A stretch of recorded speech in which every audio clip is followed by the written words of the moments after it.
We're fucking.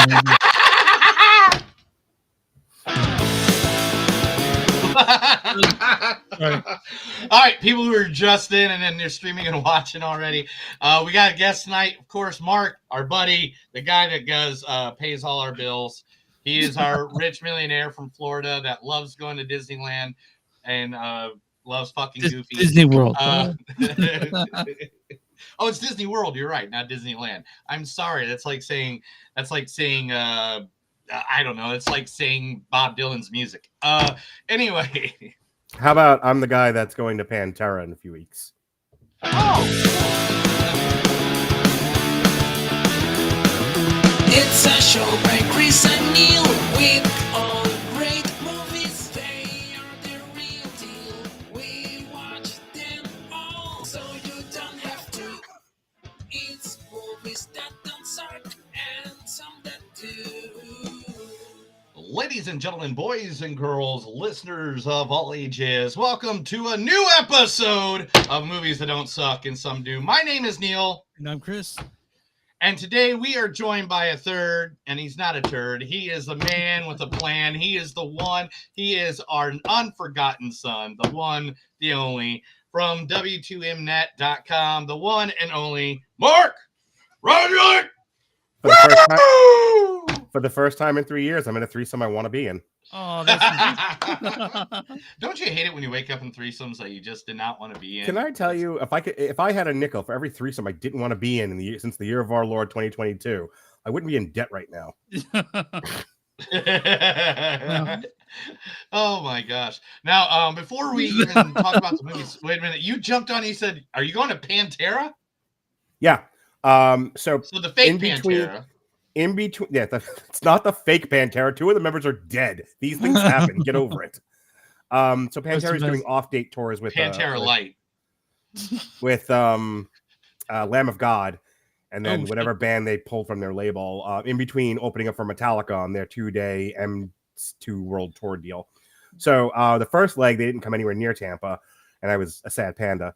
But this leg they're coming. They're right down the block from my house, the Amalie Arena here in Tampa, a week or two from Tuesday, and I am super excited. Pantera is responsible for my metal awakening. Like I was all like Motley Crue and Paula Abdul, and then I heard Pantera, and that was the end. It's also when my father said I turned into a complete asshole, but that's a podcast for a different. Yeah, I totally get that. Literally, I've seen the Zach Wilde rendition of them twice now. So now, getting into the movies that we're going to be watching or talking, getting drunk and reviewing today. First, we're going to watch the movie Schlongs Are Us, also known as Saltburn. Featuring My Schlong is Very Long, the new Joker. Yes, it's exactly what you think. Just like you killed a member of my family, now you gotta kill a member of your family to balance things out, understand? I can't tell you who to kill, of course, that's for you to decide, but if you don't do it, they will all get sick and die. Bob will die, Kim will die, your wife will die. They will all get sick and die. 1, paralysis of the limbs. 2, refusal of food to the point of starvation. 3, bleeding from the eyes. 4, death. 1, 2, 3, 4. Don't worry, you won't get sick, you just gotta stay calm, that's all. There, I said it as quickly as I could. I hope I haven't kept you too long. Yeah, that's from The Killing of a Sacred Deer. Pretty fucked up movie, which I like, though. Oh, I love that movie. I love movies that are fucked up and make me question all the reality. Mm-hmm. And everybody's favorite character from Euphoria, Jacob Elordi. You dropped out of school at 20, and now you're a gangster. Are you like fucking Tony Montana? What's the plan? Gonna be living in a mansion, fucking pet tigers and shit? Yeah, that's from Euphoria, right? I mean, so the thing is, you don't watch good shows, I know. Yeah, no, I don't. We've no, discussed this many times. It makes Leah feel dirty for some reason, which is fair. I mean, like, how many times have you watched? Succession. I haven't watched Succession. I don't have time, man, for movies. For TV. Billions. No. God, let's move on. Yellowstone. Mark, have you ever watched Euphoria? Have you ever seen The Wire? I've seen The Wire, of course. Yeah. Then he doesn't need to watch any other television. I don't know about The Wire. don't even know what that is. Get the fuck out of here. Yeah. I am freaking a bingo card was made of my show of things that are said and done. Mhm. The center square is Mark references The Wire. It's a Talking meme at this about point. talking about that for half a second, there is a drinking game that our listeners has created. Oh, and Neil's here it gonna pull is it right up. here for you, Mark. Boom.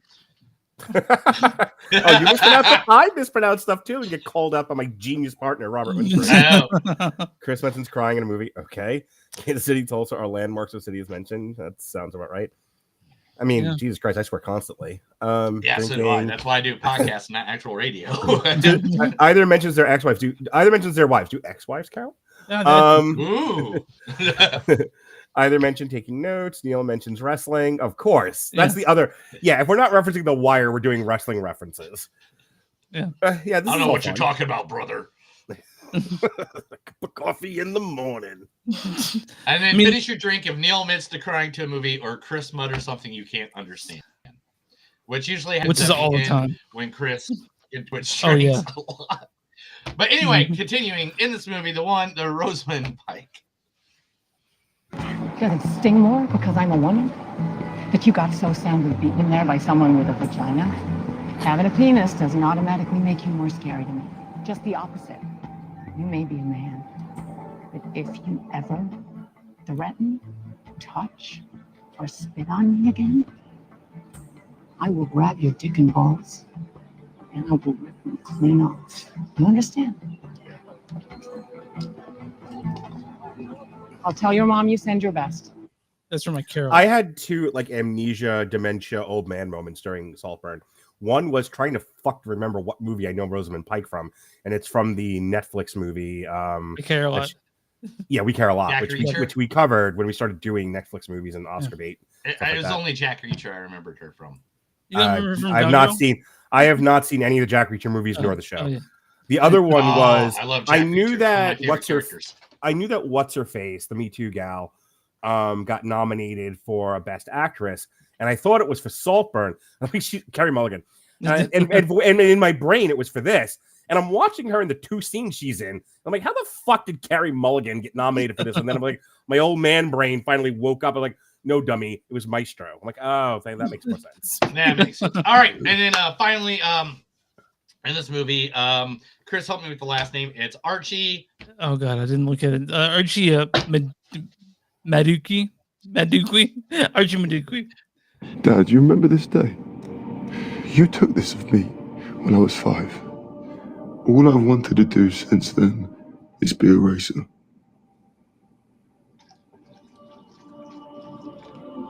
I am doing it. Whether you believe in me or not. Yeah, that was from Gran Turismo. Mark's number 5, I think, of the 2023. Right? Gran Turismo, man, that was a great movie. That guy, I can't believe we're doing a movie with him in it. All right, the first movie, Saltburn. Second movie, American Fiction, starring the one, the only. We all love him because he is the best Commissioner Gordon so far, Jeffrey Wright. Who, what, where, when, how, valid questions. But I learned as a cub stringer, never under any circumstance, if it is remotely within your power to resist the impulse, never ask a man why. It tightens a fellow up. I apologize, but I'm going to hold you to Torture. if you'll agree. Self-reflection is a vice best conducted in private or not at all. Yeah, from go ahead. One of Chris's favorite movies of all time. My favorite Jeffrey Wright cinematic moment is him and Robert Pattinson as Commissioner Gordon in Batman doing that kind of like 1920s copper, sing-songy thing with the penguin at the end of that. Yes, like, hey, you're gonna get away with it. Say, I'm like, oh, Jesus Christ, where did that come from? I love Jeffrey Wright. Jeffrey Wright is just one of those actors that no matter what he's in, I'm gonna stop and watch it if I see underrated in it. Let me tell you, I'm only here to talk about. I'm gonna talk about Saltburn because Chris made me, and now I'm mad. But I'm here to talk about American. I'm here to talk about American Fiction because I don't think there was a better actor for that movie than Jeffrey Wright. Let's get to that here in just a minute. Yeah. I just wanted to say that much. Yeah. Also in this in the movie American Fiction, Tracy Ellis Ross. In the history of music, only 5 women over 40 have ever had a #1 hit. and only one of them was black. One. Do you understand that? No. You do not understand that. And none of you guys in there understand what I have been through. So I don't know. We could just pretend. We could pretend that we live in some sort of magical world where, I don't know, let's see, age and race are not a thing. And then do you know what the problem is? I, not the label, not Jack, not you, have to come up with shit that people give a shit about. And I don't know how to do that anymore. Yeah, that's from High Note, Dakota Johnson. I didn't see it. Her best movies ever. I loved her as the mom in Blackish, and didn't even realize that was Diana Ross's daughter. I didn't know that till just now. So yeah, John Ortiz is in this film as well. Being in the blue, wearing that shield.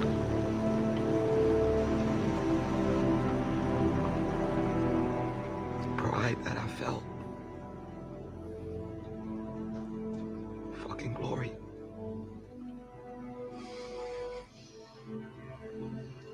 We let it all out from under us. So yeah, that was John Ortiz from what again? You picked it. I didn't see. Neil. Why did you cut that? You cut that early. I thought I had it all the way to his brains got blown out. Pride and Glory. No, you didn't. Okay. That's one of the best movies of all times. And Chris is just like, fuck it. I guess I'm cutting this as early as possible. Anyway, and then none other than the legend herself. So she's such a legend in acting. She even real quick, we should probably we did need to talk about Sterling K. Brown because he was nominated for an Oscar for this movie. I don't care. If looks could fucking kill. Jesus Christ. Like, who cares about that guy? All right, what's his name? I do, man. I like Sterling K. Brown quite a bit. But okay. All right. I guess I got you a clip of Sterling K. Brown.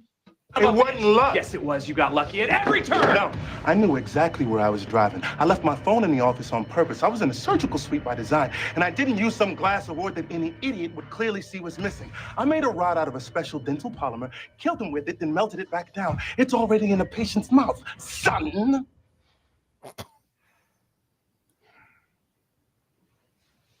Oh, damn. Oh, damn. Oh, damn. And that is 3-0 damn. Yeah, that's from. May I share another old man amnesia moment? I keep confused. And what I'm going to say this, and then one of you has to say, what do you think all black people look alike? Because I deserve that. I keep confusing Sterling K. Brown with Lakeith Stanfield. And they're not the same guy. No. I did too. Like after he sent me the thing to go out, and I was like, oh, this is not the dude I thought he was. I'm like, I loved him in Haunted Mansion. Wrong black fella. So I watched This Is Us. He was a big part of that. So I know Sterling K. Brown quite a lot. He's a great actor. Amazing he's great. I didn't see that movie. And I know him from other stuff, and I've liked him in other stuff. But so help me God, there's moments where I confuse him and Lakeith Stanfield just because their names are similar. Mm-hmm. And I had this moment watching American Fiction where I'm like, you know what Disney should have done? I'm going to say this and we can move on. Okay. They really should have recasted Black Panther with Sterling K. Brown. Yeah. He would have been perfect. Yeah. Sterling K. Brown for him, and like there's literally a list of people they're going to recast for Jonathan Majors already. Yeah, I'm on the short list. It's like there's so many people. There's a short list there. But and also finally talking about Marvel movies, one of the greatest legends of all time. She is so known for her acting over decades, including being in the original Roots in 1977. But this is where we all know her from today, the one and only Leslie Uggams. Don't act crazy. Or is your hand really small? About the size of a KFC spork. I get why you're so pissy. But your mood's never gonna brighten till you find this woman and tell her how you feel. What do I keep telling you, Mrs. Magoo? She wouldn't have me. If you could see me, you'd understand.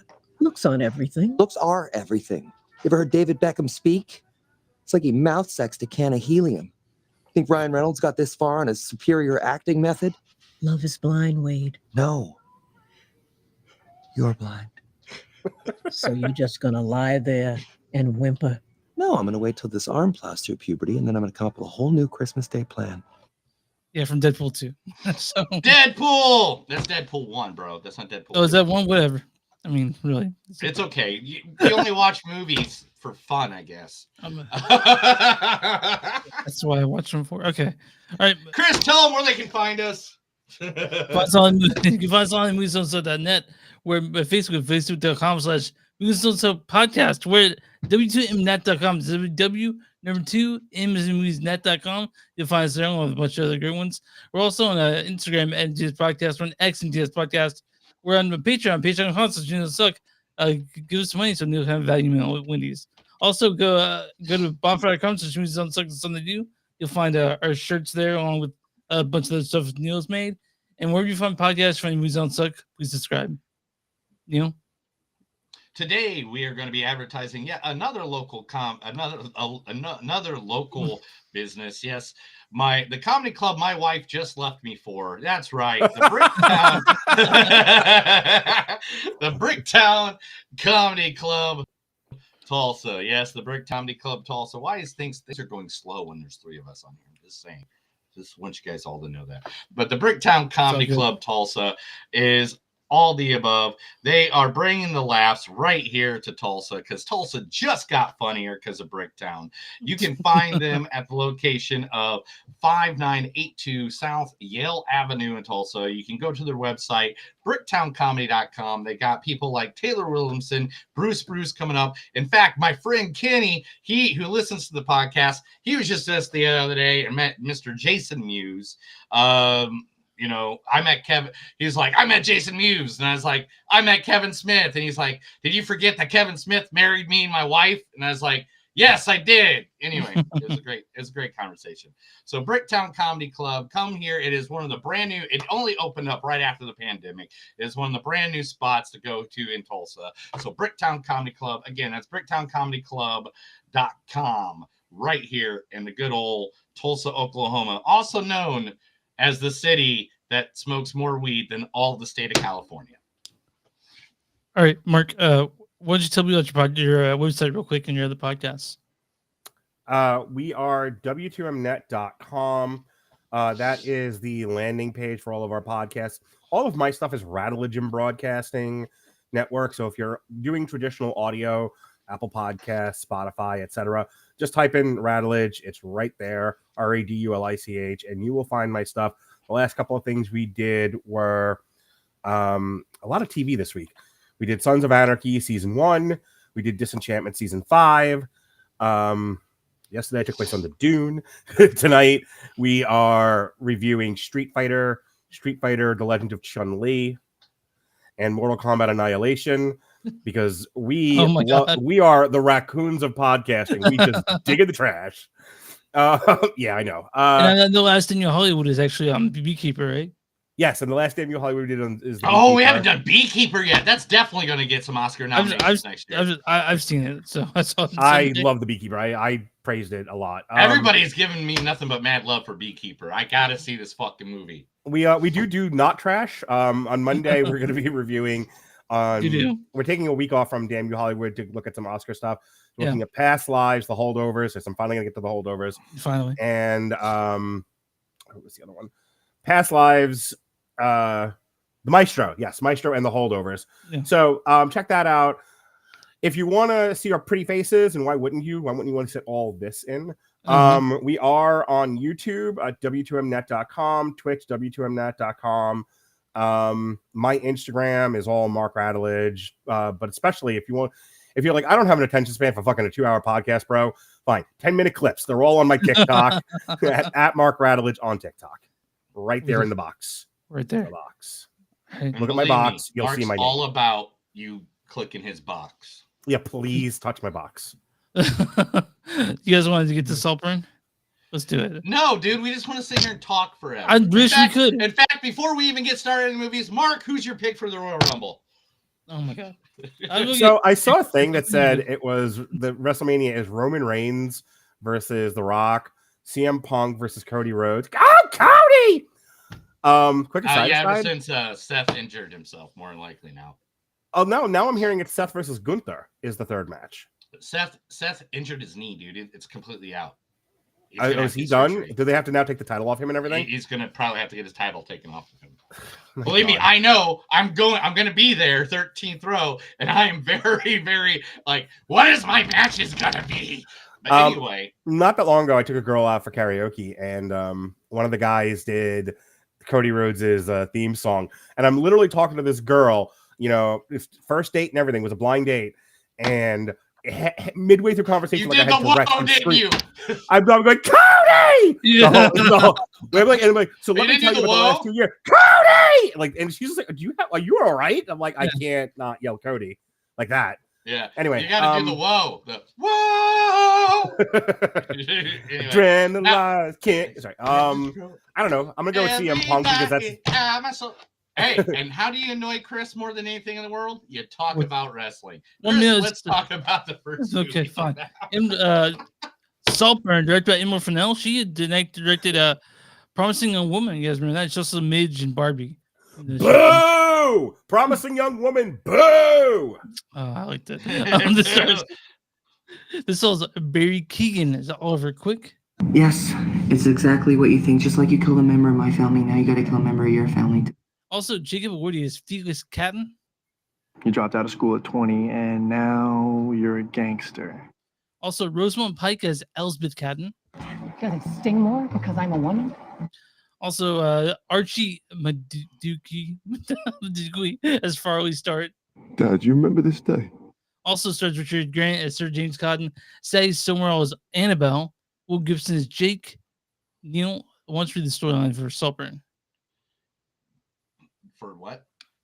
This fucking movie. Go ahead and read the storyline. Cool, I got it right here. Yeah. Okay. Yeah. This year in Tampa Bay, Florida, 30 men will go into a big. No, I'm sorry. Oh man, I'm sorry. I was reading I was definitely reading. Someone's excited for Royal Rumble this weekend. I got you. Struggling to find his place at Oxford University, student Oliver Quick finds himself drawn into the world of the charming and aristocrat Felix Catton, who invites him to Saltburn, his eccentric family sprawling estate, for a summer never to be forgotten. So Penis! I know lots of penises in this movie. Let me just say, this felt like a Wes Anderson movie starring actual people. Yes! I love it.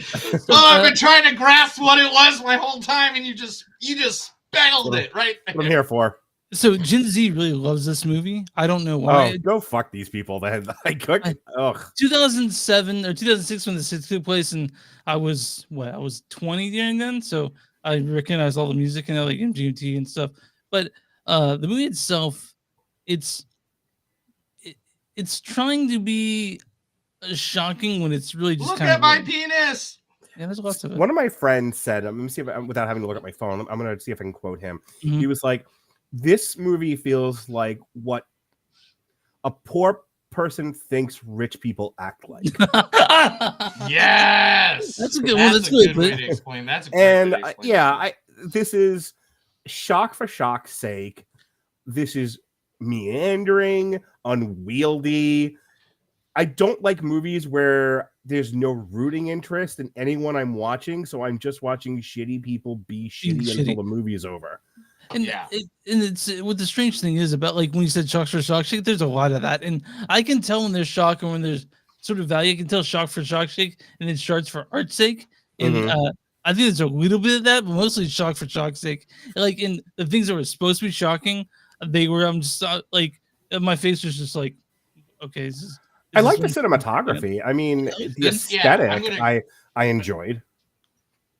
That's my point. My point of this movie is that like the cinematography in this movie was on point. Like there are scenes in it that just look so beautiful that I'm like, okay, like even like how the bedroom, like how like just the colors pop and everything. Like I want these people to come decorate my house. Yeah, I enjoyed the color paletting for this movie. This movie wins on points for purely visuals because story and performance is serviceable. But Barry was pretty good. Barry Keoghan was pretty good for being a creepy. But story and theme suck dick. Like this is very much a film, in that it succeeds as visuals, but everything else that makes a film succeed that isn't visual, it fails at. Right. And it was just everyone's shitty. Everyone's shitty. Not that you need a movie to have everyone nice, but I wasn't like, I think they want us to root for Oliver in this, and I didn't get that at all. I didn't. I couldn't root for Oliver. I couldn't root like at one point you're starting to feel bad for the Rich family, and I'm like, I don't want to root for them. I don't fucking like them either. You have nobody to root for. And in a movie, if you don't have somebody to go behind or feel like, okay, that's the character I wish I was, or something like that. I don't think that's you brought up Promising Young Woman, and I booed it because I think it took a very serious subject and didn't treat it well, and I think it went off the deep end at the end. It's not that, so I don't think it's necessarily like an awful movie or anything like that. It certainly dealt with a very serious subject matter, and I think Carey Mulligan did a good job in it. Don't get me wrong, but I'm comparing it to Saltburn in the sense that yet again, you're presenting us with characters in situations where clearly you have a perspective you want to get across. You've got to be in your bonnet about the subject matter, but I'm not following you. You're not. I see it because I can't not see it, but I'm not with you. Is the problem? You're not this. I'm not sympathetic to your point of view. Right. Is what I'm trying to say. Which in this particular case, who gives a shit? I booed Promising Young Woman for that reason, because I should be with the woman being harassed by men getting revenge. And you fucking lost me. Yeah, it's weird when a good movie should make you do these things, like make you root for shitty people, or at least you see their side of it. Right. And this one, I didn't get that. Like you're saying, shock for shock's sake. That's what the movie is for, and there's a place for that. But this movie didn't have its identity enough to do that. At least when Carey Mulligan was abusing and hurting men, she was doing it because, you know, men in the dating world were shitty and she was mistreated, and like understood that. It was what happens at the end. It was the third act that it's the third act of that. And this movie here, like, to be honest, me and my wife watched it together, and we were kind of like, at the beginning we're kind of like, whatever. In the third act, it kind of won us over a little bit because of how the conclusion was. And we're like, all right, cool. So it doesn't end on him fucking a pile of dirt. Awesome. We thought I kind of wish you did. We thought the movie was going to end with Barry fucking a pile of dirt. And that's I don't what know I thought if it's a too. spoiler. That is just one little scene, and you don't even know why he's fucking a pile of dirt. But I'm just saying he's fucking a pile of dirt. And, I'm all about. Which I have a completely different take on this movie. If it's just like fucking a pile of dirt, Finn. Like, bravo. Yeah. And I the thing is, they spent too much time on one area. If they would have like taken the movie and not drawn it out long against, like, because basically it's him versus the family. All right, I'm going to make a comparison here. The structure of The Usual Suspects is what they were trying to go for here. Yes. Okay, in that you Kaiser Sose telling you this whole cockamamie story when he's Verbal Kent, and then you're like, oh no, Verbal Kent is Kaiser Sose, and you're like, shit your pants. You're like, oh my god, awesome. You know, you're like, oh my, I can't believe he did all these things. He took us on all this ride, and you know, Joe Mangione, whatever the fuck his name is, at the end is like, oh my god, I've been had. And he stands up and he jumps into the limo and off he goes. And, and as an audience member, you're cheering. You're like, that's fucking cool as shit, yo. Like, that's awesome. That's what they were going for here, except that, you know, so it's like they're walking you. So, like, he conned this family, essentially. He told them a bunch of bullshit. He did a bunch of horrible things to get himself ahead. And he ended up, the prize was he got Saltburn in the end. Okay? You conned the rich family out of their mansion. Yeah. This is sort of your morality tale about how, you know, the poor should get over on the rich. And I'm like, okay, but I don't like him. Yeah, that's my point. Like, I don't like that. That was what I was thinking about Carey Mulligan and what do you call it? I just said it. Huh? Pretty Young Thing. Promising Young Woman. Promising Young Woman. Promising Young Woman. I was close. You know, you were. And I almost said it too. Like, yeah, that one. I at least sympathize with her point of view and why she was doing what she was doing, even if I didn't agree with her method. I don't sympathize with his point of view. I don't sympathize with his plight. And I think he's just a shitty person. And what he does, and I don't think these people deserved it either. Yeah. I don't think anybody in this fucking film deserve what happened to them. I mean, not one person I think deserved. I think they were shitty, but they weren't super shitty. Right. You know what I'm saying? I could at least say with the usual suspects, all those people deserve what they got in the end. Oh yeah. Like every last one of them got what they deserved. I can't say that about this movie. Except for Toro, because man, that guy is just fly like a motherfucker. Oh yeah. I mean, he doesn't deserve anything bad.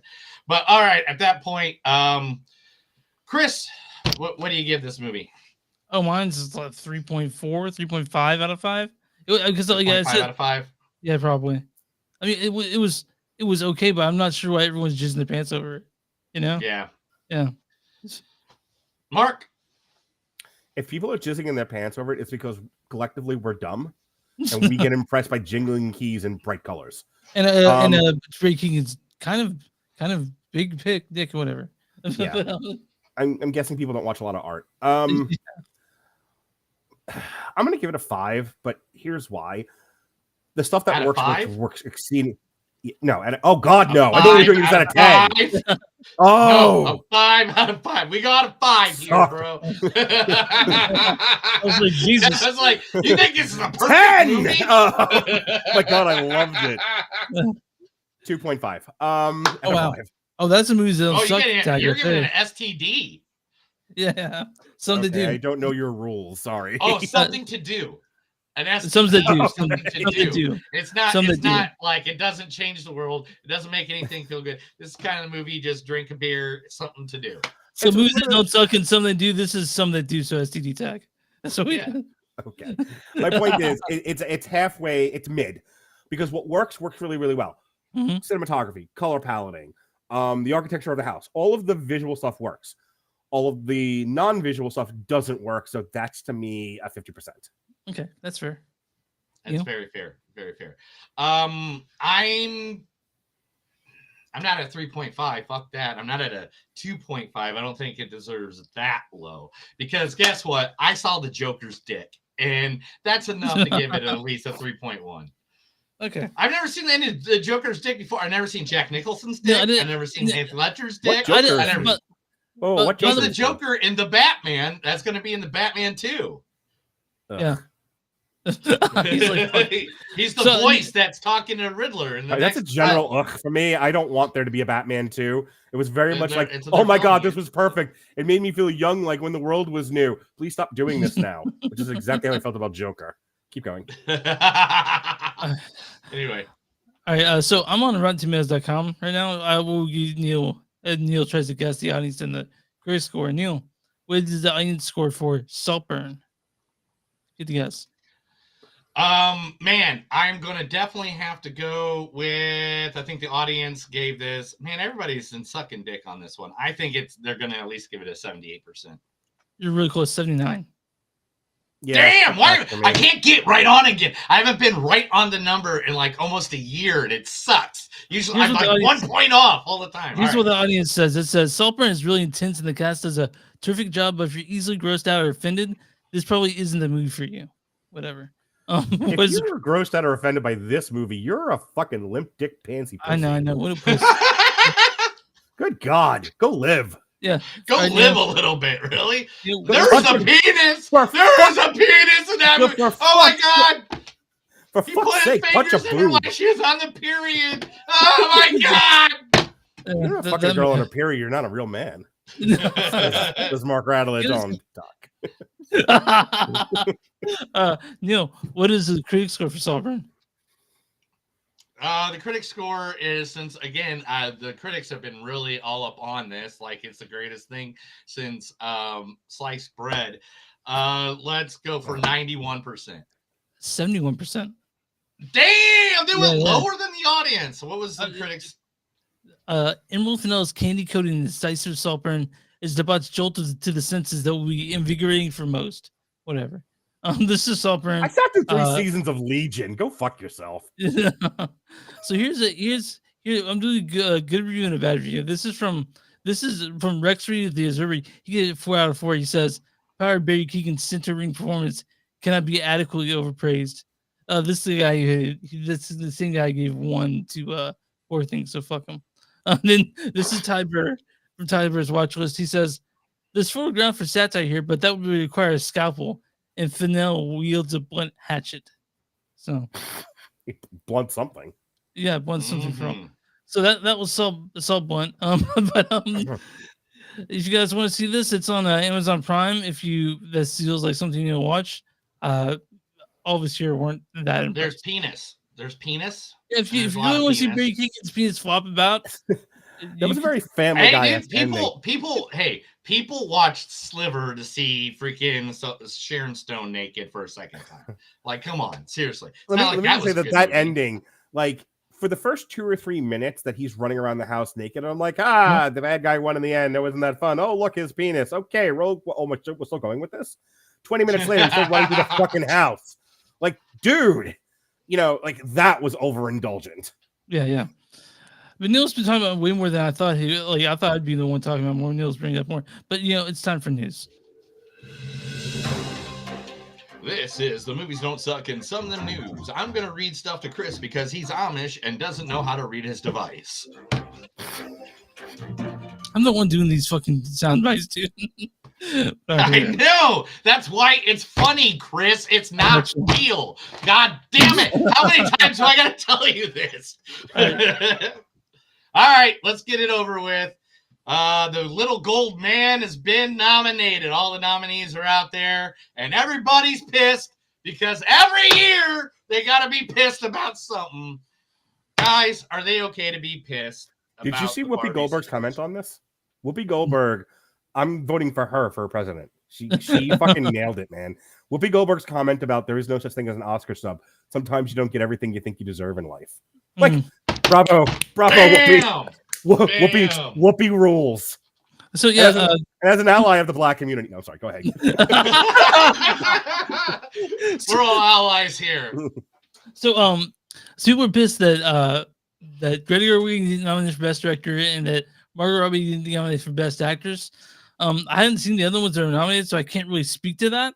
Maybe they're all better than that, but Barbie got nominated for Best Picture, which is honestly better, I think, than we could have hoped for. Honestly, my only thing about that is like the law of averages. Like, how do you get nominated for Best Picture but not Best Director? Right, that's a good question. I don't know the answer to that either. The thing of it is like directing your movie is a big part of why it's good. Why it's I don't understand this.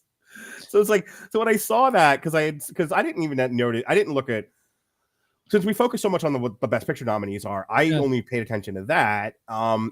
Just to annoy Robert, I checked to see if Ryan Gosling got nominated for Best Supporting Actor or Best Actor, which he did.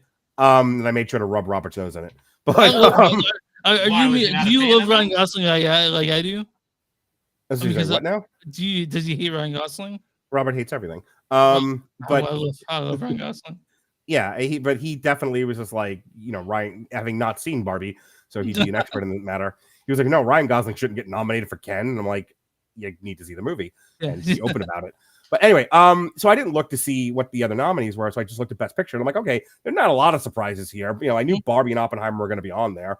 And everything, everything this whole award season, it's like I can't even remember what was the last one that came out. Like, with the Critics Claim Awards, or what was it? The Critics Award. I wanted to shoot him last year for nominating Avatar. That screamed of Kevin Smith yelling, "Make a populist choice," and I'm like, "Oh, please, just." Can we talk about why everyone fucking loves Avatar? It's not that good.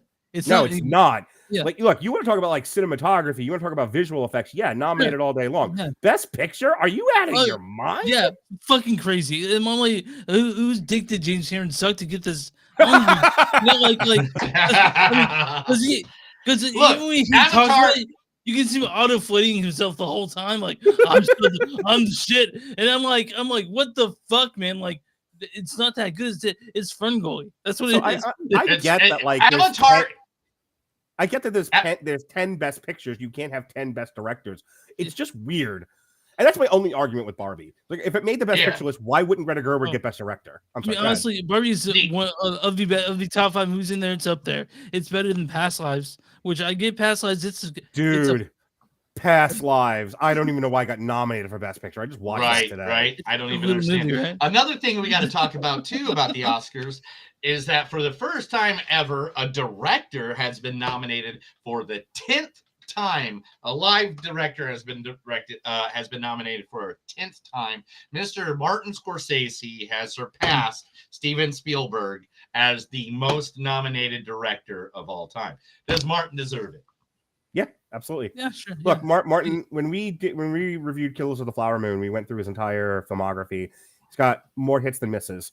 You know, almost every at bat he cracks the ball.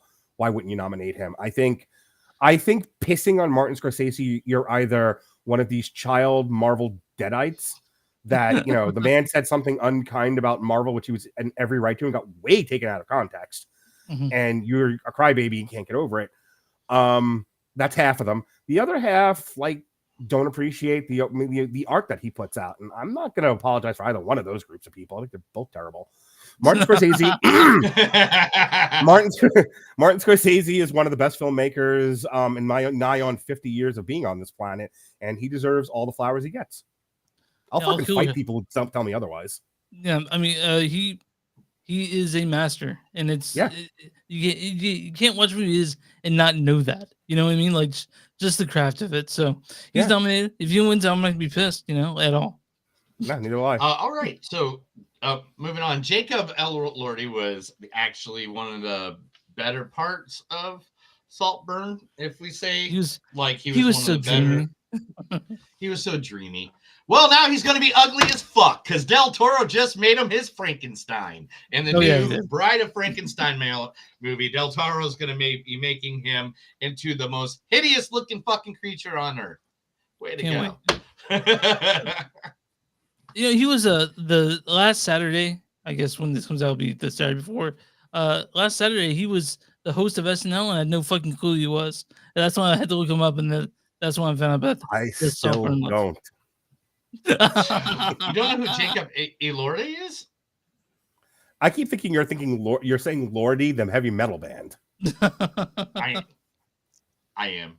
I was thinking how many times it'd take till somebody pointed. Let's go slaughter He-Man. He's a sissy, we'll make it hurt. The devil is a loser and he's my bitch. Anyway. Yeah. I love anyway. What is it? I dug a hole in the backyard for you. I know, dude. I was listening to Guar earlier. My wife walked in, she's like, Guar! Anyway, James Gunn shares that yes, the Elseworld Superman project is still happening, and Michael B. Jordan is in the runs to be that Superman. Oh, we're still doing Black Superman? We haven't pissed off enough white nerds? We have not. We have not pissed off enough. The project is going to be separate from the DCU. Fine with Black Superman. I'm totally fine with a 20th century period piece. I'm fine with Black Superman. I like Black Superman. I don't care one way or the other. Make your stupid Black Superman movie. Don't.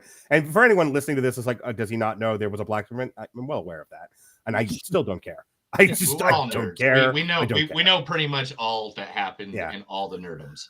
To be clear, I don't care when they race swap people, and I don't care when they make the lesser known. This is my opinion on all. This is my opinion on all things. Period. I don't care if it's music, movies, whatever. That if someone does a reboot, remake, revisioning, whatever the fuck ever, that is their version of it. Why am I to tell that person that's not the correct? It's not good for me. I didn't enjoy it. I didn't like it. I want to go. I mean, just like the Christopher Nolan universe. And guess what? Not my Batman. My Batman's not a bitch that bitches out after 18 months and a Joker that paints on his face.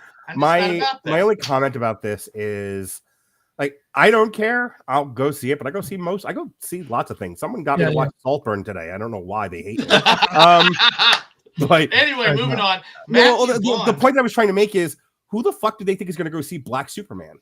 Like, maybe the handful of comic book heroes, and like everybody else is so pissed off now at Hollywood for what they've done to comic books. I don't know who the audience for this is. No, I don't either. That's the thing. I don't know who I know they're probably going for I know they're probably trying to do the African American, audience. Hang on. Let me say this one sentence, and then I will stop hijacking your show. Let me tell you the secret to most fandoms. They're not interested in gender or race. They're interested in the heroes they read about being represented properly on screen. That goes to Black people and women, by the way. Women don't want to see women on screen. They want to see the heroes they like on screen. This is what happened with Star Wars with Daisy Ridley. It's not that these people wanted to see the Star Wars they liked represented well and well told.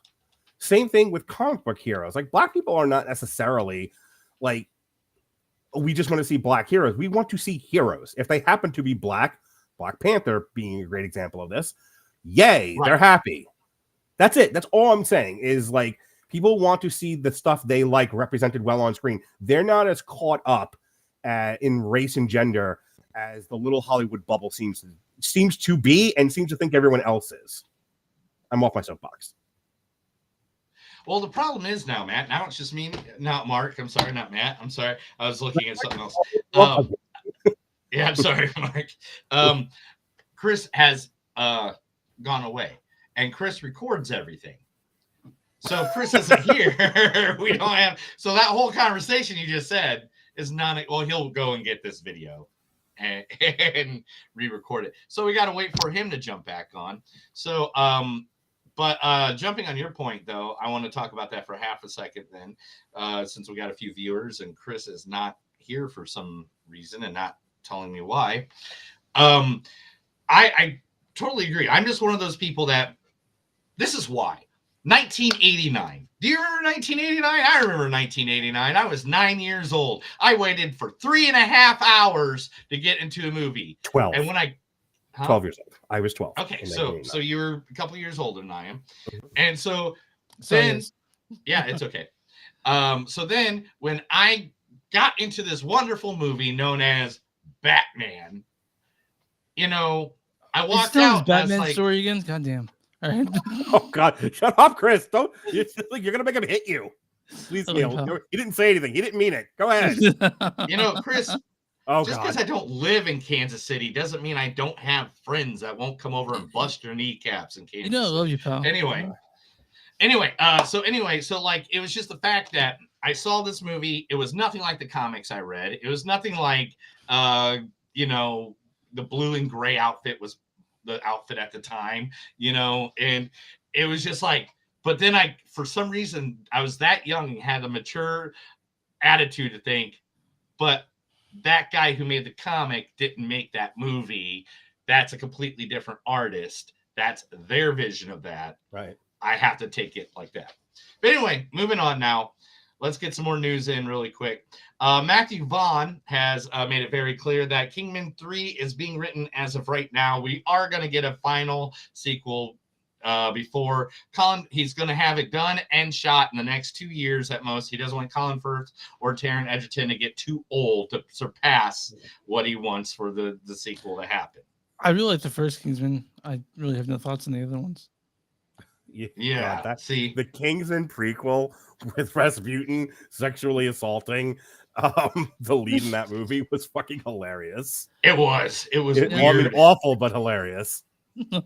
I do like I mean, we guys about that scene in the first one where is it Colin Firth? He's beating the shit out of people in that church. Is that Colin Firth? Yes, that's amazing. I like Matthew Vaughn as a director. I'm looking forward to Argyle. Yeah. Oh yeah. Argyle is the movie that I am looking forward to. Does that next month? I think, if I'm not mistaken. Yes, it does. Yes. I don't think there's a movie I'm looking forward to more than that, except for Deadpool 3. I was gonna say not Deadpool. Right? Yeah, Deadpool I was gonna say Deadpool 3 is like literally besides that is literally the only movie. Yeah, I'm gonna tell you, like it's. I'm generally pretty positive about the movie schedule, but you're not wrong.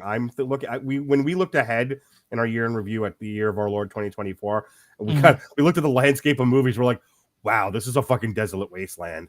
and I'm with you. I'm kind of looking forward to Deadpool. Talking about desolate wastelands, Mark.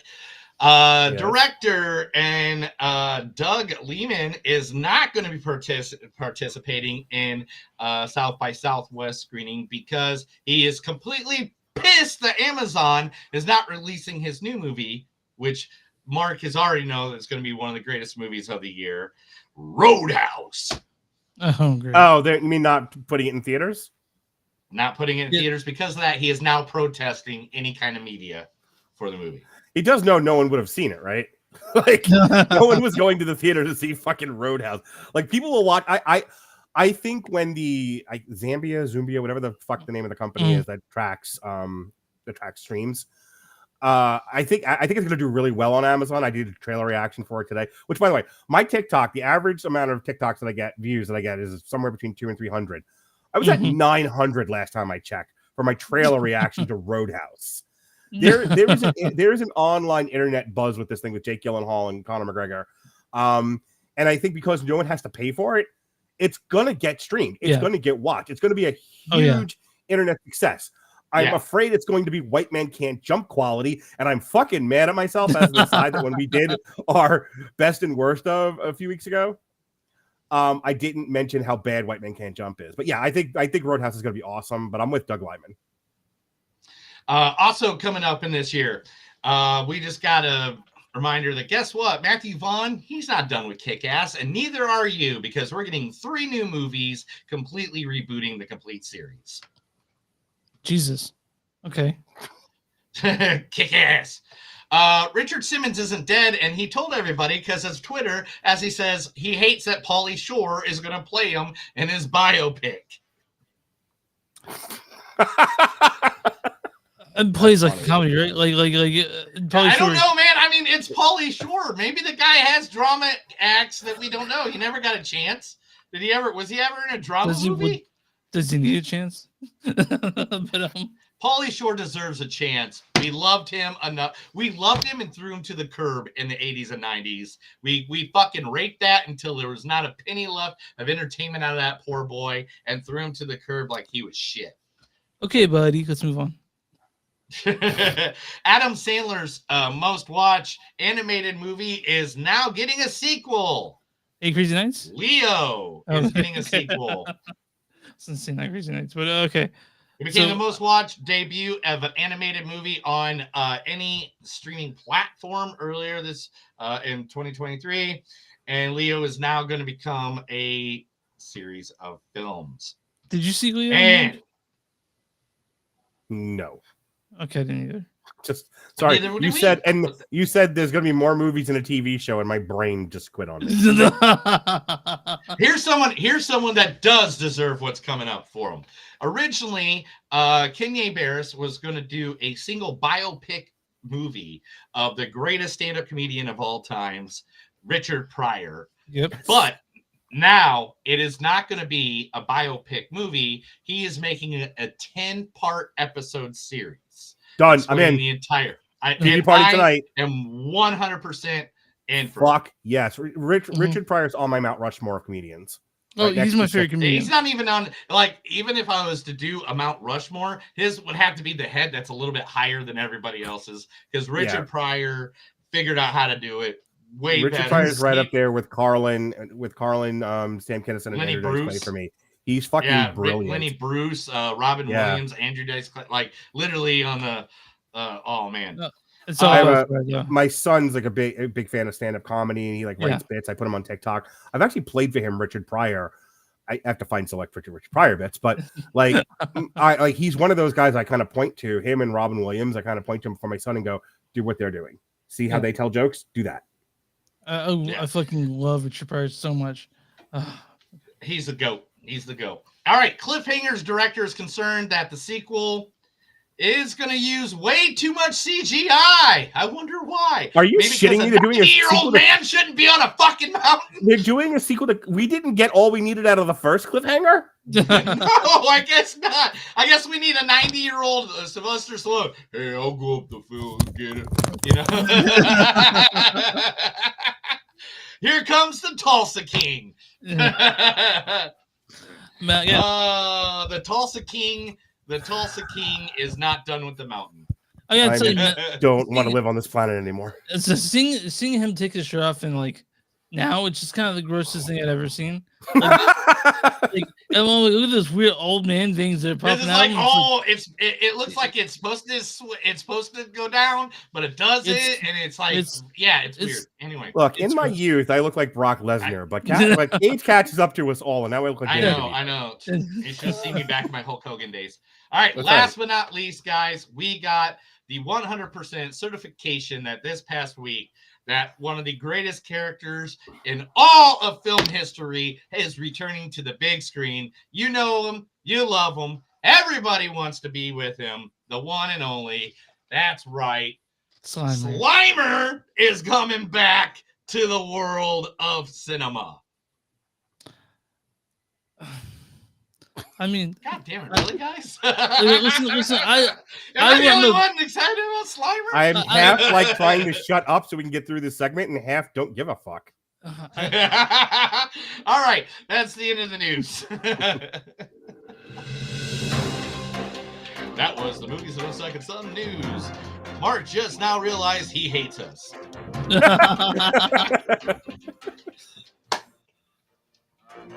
All right, so let's talk about American Fiction, starring directed by Cord Jefferson. He directed such things as Very for the Good Place. He wrote some of the stuff for the Watchmen. He was also a writer and master of none. Good for him. All those things. And then it stars Jeffrey Wright as Thelonious Monk Ellison. Who, what, where, when, how.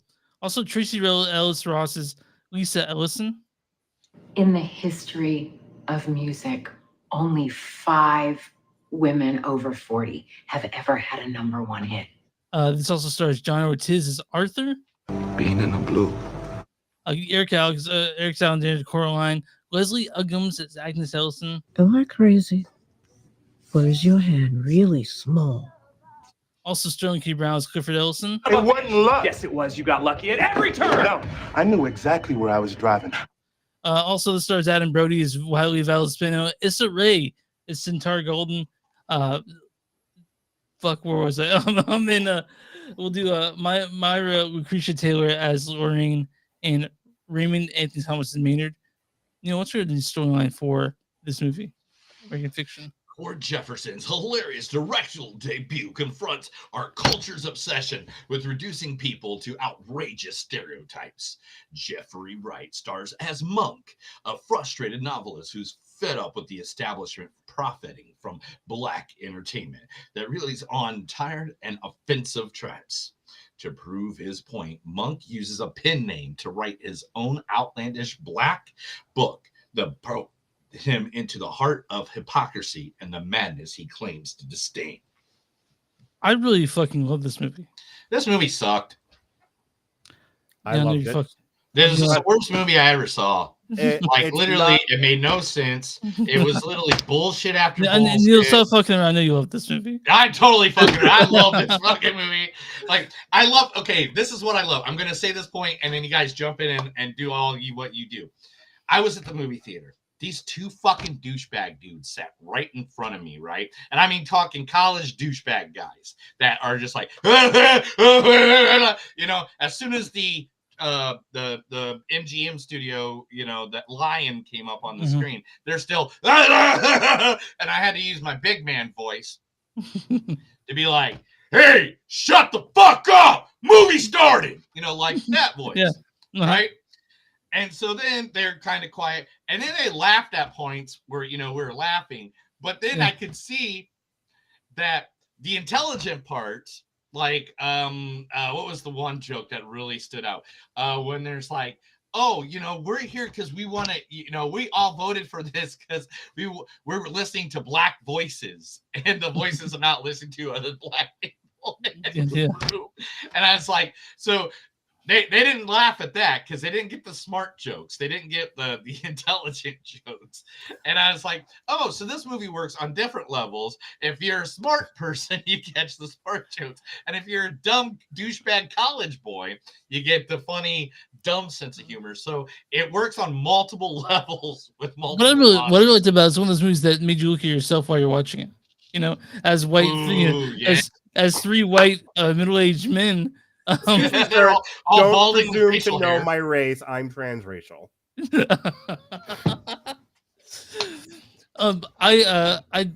Jeffrey Wright was the perfect person to lead this movie. Perfect. Yeah, I love this movie, but here's what I'll tell you: I didn't love it as much as I wanted to. I wish it had been more bitingly satirical, kind of like The Great White Hype. Yeah, that's what I wanted it to be.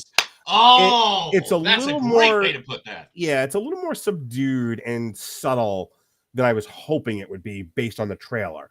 But once I kind of exhaled and let go of my expectations, yeah, I was able to sit down and enjoy it on an intellectual level, and I definitely liked what it had to say. And my favorite part of this movie was the conversation between two black people, Jeffrey Wright and I can't remember the actress's name, but the woman who wrote the other book. It's Entire Golden Disarray. Yeah, and so when we it's the thing they show you in the trailer, if you've only seen that, is she's reading an excerpt from her book, and it's all like ghetto speech, and and that's what kind of inspires him to do what he does with the book, and then it's just the two of them. It's just these two elder successful black writers, and they're having a conversation. He was like, and Jeffrey Wright, I think the thing I like about well-told movies is when you can see both perspectives. Right. When you're looking at both, like they're both right. Yeah. And it's kind of it's kind of how you feel personally, who's more right than the other. And Jeffrey Wright's whole thing about like to be black is to not be one thing, just like to be white isn't to be one thing. Yep. The authentic black experience is the authentic human experience, and maybe we should stop pigeonholing what it means to be black into a handful of the worst possible things you could think about. Oh yeah. And she's going, if you discount those things, you're taking away part of the black experience, just as if you would do it to white people. As if there's no such thing as poor whites or trashy white people. Like, of course there is. Where do you think the term white trash comes from? Jump in on that point right there. One of my favorite pro wrestlers of the last decade, Mr. Cody Rhodes. One point in time, he said this wonderful. It was I think it's in his documentary or something like that, and he said about his wife Brandy, who is, African American. She was like, he's like, I don't see color. I don't see you as a color. And she goes, then you don't see me. Right. And Cody Rhodes would be the expert because him and his wife Brandy had the first ever interracial baby, as we know. Yes, because he's the greatest pro wrestler in the last decade. Yeah, like when people say they don't see race, I'm like, why not? Like you're just getting part of the you have to be okay with who they are and not see. Right. Look, I'm a proud white person. I'm sure just so as you guys into not acknowledge the fact that I'm white and as well as a dozen other things is to miss a part of who I am as a person and part of my journey. Right. That's the same thing as black. This is kind of what I was saying before, and I don't know how much of that conversation got cut out or whatever. But when you start treating races or genders like Fabergé eggs, you demean them as people. Yep. You're saying they're not worthy enough or strong enough as people. Preach it, Mark. All right, now I'm on my soapbox. They're not worthy enough or strong enough as people to be seen as a whole person, and you have to give them special dispensation. That's ridiculous. And this movie really highlights that too. Right. Yeah, and I really it's important from that aspect for at least the conversation to be not so combative but sort of understanding. Right.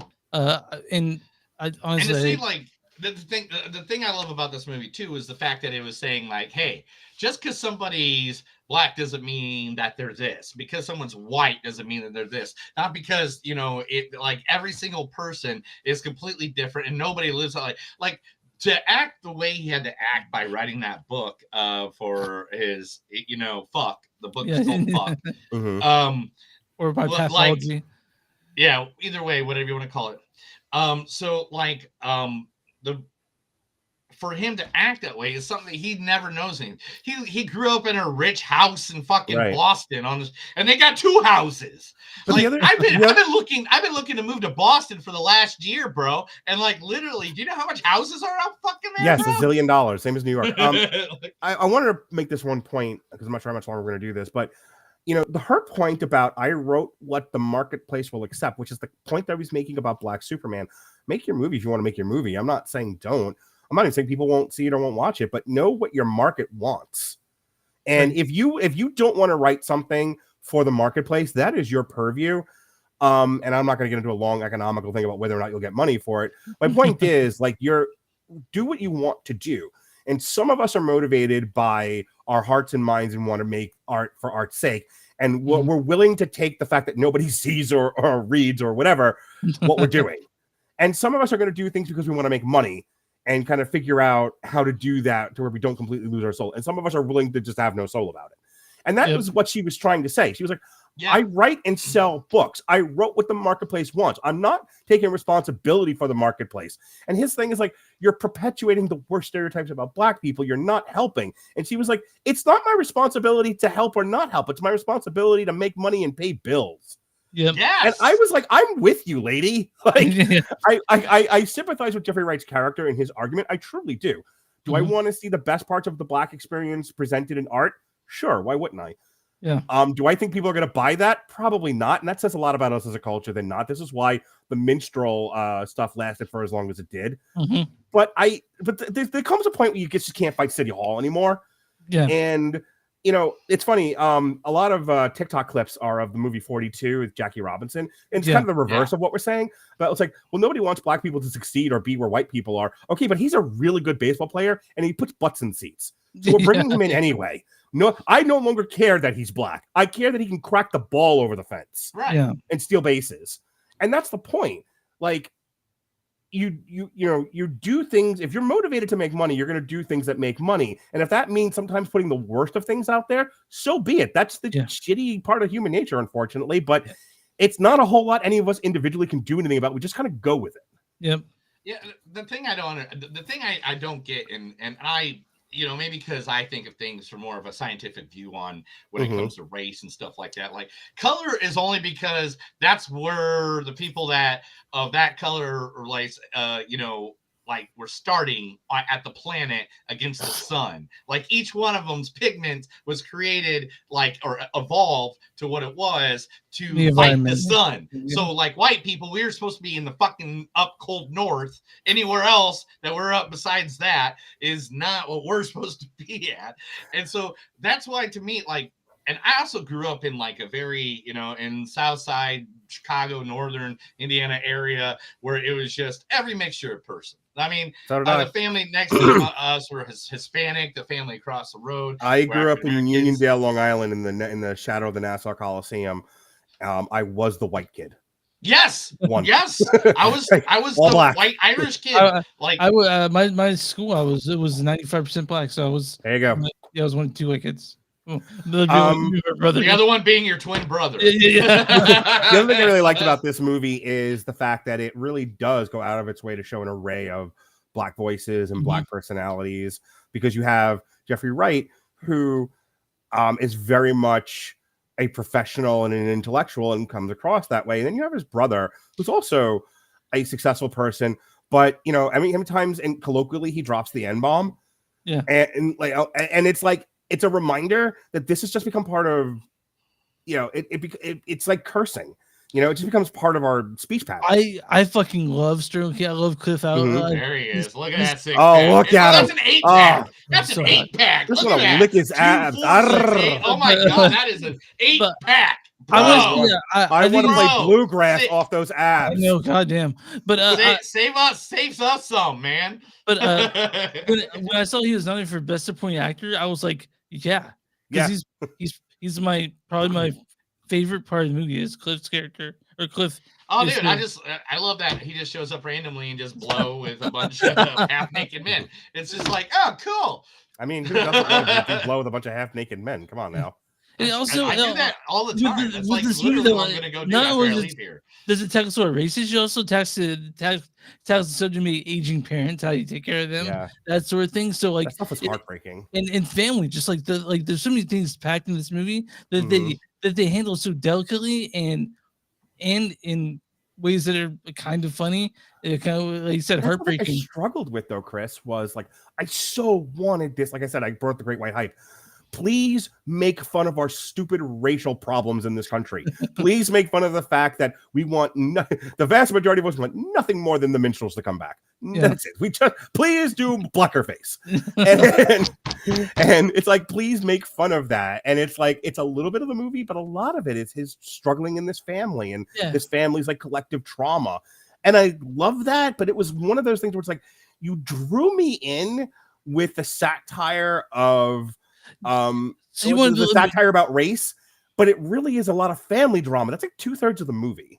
Yeah, and so and also sort of like just his what, you know, how his being brought up affects this guy in getting relationships. So yeah, so tied to family. And so, yeah, it's a little bit about that. It's a little bit about the book. Well, I think so this is why I think they did that, though. I feel I hear your argument. I hear that they pulled you in here with the argument that it's about a guy having to fake it to make it. Yeah. But at the same time, it showed you a story of understanding that people across every platform can understand. They can understand a mother getting old and getting sick and getting Alzheimer's. Sure. You can understand a brother that, is there only when the families are, dying or moving on. You can understand these parts of a family element because everybody's family has it. And that's the thing, is that I love that the movie is actually doing the thing that they're talking about, like in the movie. It's the thing that needs to be done is like showing everybody has a fucked up family. Nobody has it. Like every member of the fucking cast, every not member, but not of the cast, but every character in this movie had a fucked up situation. There wasn't anybody that had a happy situation. Everybody had a fucked up life. Yeah. Which just shows that people need to understand everybody has a fucked up life. Even the billionaire that, he has $1 billion, but still his grandma passed away probably, his sister probably died, or, something happened that we all have to deal with as human beings, no matter what our race or our origin or whatever our story is. It shows that we're all just humans. And then at the points out that everybody doesn't think that way, that they think that everybody has these stupid lifestyles that are completely different than everybody else based on race and all the above. There was a running gag on Damn You Hollywood for a while where I would say something patently absurd, and we would joke that there was a unpaid intern, secretly listening to our show and reporting our stupid ideas back to executive producers because too much of what I was saying was coming true, and what I was saying was dumb. And, and so I laughed at this movie because that's the whole premise, is that he's so irritated by what the marketplace wants. And, and sort of that, again, I'm going to bring up the word minstrel, that sort of minstrel culture from Black people, that he goes out of his way to write like the most minstrelly ghetto book possible, thinking there's no possible way this is going to be successful. And it's a hit. And then he's like, okay, I really don't want this to be a hit. This was supposed to shame people. I was trying to make a point. This is a protest. And so he's like, well, okay, I got to up the ante now. I got to be dumber about this. And nothing. And it's the producers. I did everything. Where did I go wrong? I did everything wrong. I really Centaure's criticism of Jeff's book, or of Monk's book in this. Like, she caught on to it being kind of soulless. You know what I mean? And I thought that was really interesting because everyone else on that critic group was a white person. They're like, "Oh, we loved it. This is raw." Well, it's because the average white person, it's raw. The average white person kind of looks at Black culture on a surface level and goes, and then because of sort of the infantilization of race and gender that isn't white male, it's just like it gets like pap sort of treatment. Like, surface level, they just kind of look at it and go, oh, isn't that awful, or isn't that wonderful? And there's no critical thinking about it. So so they're just looking at like this skin deep book and like, oh my God, the authentic Black experience, isn't this great? And Jeffrey Wright's banging his head on the table. And of course, somebody who's actually Black is like, this is bullshit. You're out of your fucking mind here. All right, so let's get down to it. Chris, what do you rate this movie? It's a 4.1 for me out of 5. 4.1. Yeah, I really liked nice. It. Yeah. Mark? 8 out of 10. Just kidding. You sound like me. That I do this to Chris all the time. I gave it a 9. Give it out of 5. I don't care. I'm gonna go ahead and give it a 4. Okay. Yeah. I'm right at the same level with both you guys. The thing is, I think I liked it a little bit more than both you guys. I think I'm gonna give it a 4.2. Oh, the reason take a drink. Is I just love Jeffrey Wright. I am a huge fan of Jeffrey everything Wright. He's in, he's just so good in everything. I literally want an app. What's my motivation in this movie? Wright. You're exasperated constantly. Yeah, I just really want an app with Jeffrey Wright just like telling me nighttime stories so I can go to sleep. Remember to a few it. years ago where it was like, everyone wanted Samuel Jackson to read him a bedtime story. I think yeah. now it's like Jeffrey Wright.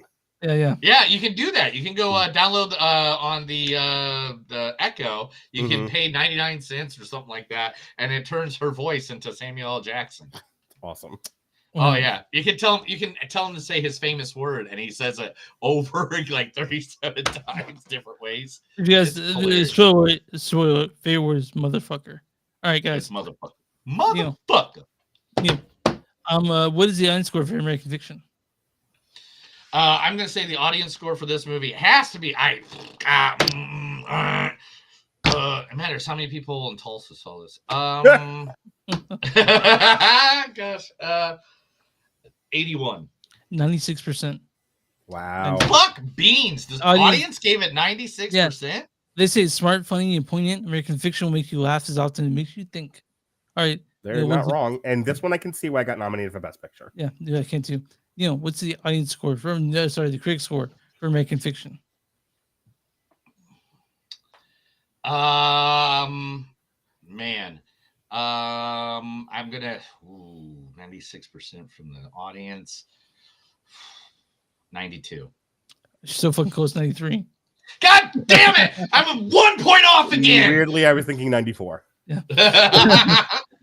Jeffrey Wright in American Fiction will forever be inextricably thanked to the actor's committed approach to the point of humorous and insightful material. I'll read a bad review, which, to be honest, there's not really a bad review in here to find. But I do. No one's giving us a bad review. They don't want to be disinvited to the party. That's true. So this is from Barry Hertz of Globe Mail. It says, despite strong performances across the board, most notably Wright, who has never been able to flex such leading man magnetism, there's overwhelming flatness to Monk's personal life. He'll fuck himself on that one. And this is from Max Weiss of the Baltimore Magazine. She says, American Fiction feels thrillingly fresh and new. There we go. So I loved American Fiction. And it's now available for everyone to watch, because for a while it was nominated. I'm like, where the fuck can I see it? And now I went to the theater. Dude, it was only showing it was only showing 3 times in all of Tulsa. Like 3 times a day. It was like at 10 a.m., a 4 o'clock, and 9 o'clock. I think I caught it like last Thursday, like 8 o'clock at night. Yeah. All right, well, guys, I think we're ready to get out of here, right? Yeah, let's give a big round of applause to Mark. Thank you. Yeah. Woo! Fuck yeah. Yeah. You told me don't wait a year to come back, so I came back and hijacked your show. Come back really come back every other week, honestly. every week you can come back next week, and sooner or later I guess me and Mark are doing wrestling over at the w2mnet.com elimination chamber match, right? That's the one we're going to probably do live. You haven't given me a commitment, yes or no, but I did pitch that to you. Yes. Yeah. I thought I committed. Hell if dude, I work in radio too. Do you know how hard it is to commit? I think I commit to everything. Put a ring on it. Put a ring on it, or I'm not yours. I only deal in commitments. Well, I'll put a ring on it. And I'm gonna be on Damn You Hollywood in April for Civil War, so I'm excited for that. That was so funny. I sent you the date and they immediately moved the movie. I'm like, you motherfuckers. But yeah, to everybody, thank you for joining us for another episode of Movies Don't Suck. Chris, hit the outro. Oh, fuck yeah. Sorry. It's not. You forgot how to hit the buttons? No, it's different here. All right. That's another episode of Movies Don't Suck and Something New. My name's Neil. And I'm Chris. And remember, guys and girls, if you don't think Barry Coogan has a big dick, guess what? That's just American Fiction. Have a good night. Thank you for everybody watching the show. Thank you for what the fuck? What the fuck? Fuck you, bro? dude. Fuck yourself. Fuck you, bro. Ah! Anyway, thank you everybody for watching. All of you have been great. I've seen you guys jumping in and out. Next time, join in the chat, man. You join in the chat. We'll be more than happy to throw your chat up onto the board, and we can all discuss what the fuck you said and what we